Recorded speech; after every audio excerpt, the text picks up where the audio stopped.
Version का रुख कर रही हूं। राजीव, फिलहाल जो रुझान आ रहे हैं 13 सीटों के जो रुझान सामने है, 11 पर इंडिया आगे दिख रहा है। किस तरह से देख रहे हैं आप?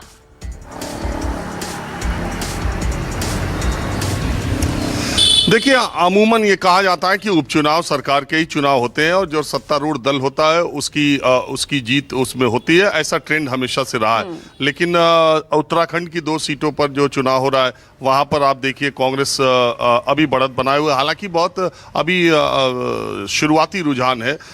आप ये देखिए कि सबसे ज्यादा, मैंने उस दिन भी कहा था कि 13 सीटों पर जो चुनाव हो रहे हैं, अगर प्रतिष्ठा की बात कही जाए तो सबसे ज्यादा प्रतिष्ठा दांव पर लगी है पंजाब के मुख्यमंत्री भगवंत मान की, जहां पर उन्होंने इस उपचुनाव में जालंधर वेस्ट में 1 हफ्ते तक कैंप किया था। उनकी पूरी मंत्रिपरिषद वहां पर लगी हुई थी और वहां अभी जो शुरुआती रुझान है उसमें एक अच्छी बढ़त आम आदमी पार्टी को दिखी है। लेकिन अगर सरकारों के ज्यादातर उपचुनाव जो हो रहे हैं उससे सरकार की सेहत पर कहीं कोई फर्क पड़ने वाला दिखाई नहीं दे रहा है।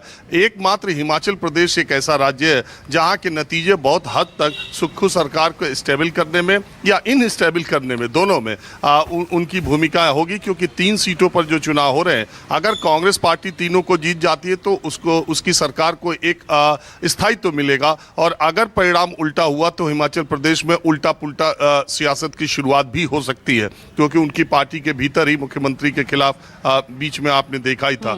लेकिन बाकी जगहों पर ऐसा कहीं कोई फर्क पड़ने वाला नहीं है। सबसे ज्यादा जो है पश्चिम बंगाल की 4 विधानसभा सीटों पर उपचुनाव हो रहे हैं और इसमें से 3 ऐसे विधायक हैं जो जीते तो बीजेपी से थे, लेकिन उन्होंने पाला बदल करके टीएमसी को ज्वाइन कर लिया और एक विधायक के निधन के बाद वहां पर चुनाव हो रहा है। तो टीएमसी अभी शुरुआती रुझान में 4 सीटों पर आगे चल रही है। तो अंक गणित के हिसाब से इंडिया गठबंधन का बोलबाला आपको दिखाई दे रहा है, लेकिन उसका दूसरा पहलू ये है कि जिन राज्यों में विधानसभा चुनाव हो रहे हैं उसमें ज़्यादातर गैर एनडीए शासित राज्य है और उन राज्यों में जिसकी जहां सरकार है, मोटे तौर पर आप देखिए उसको वहां बढ़त दिखाई दे रही है।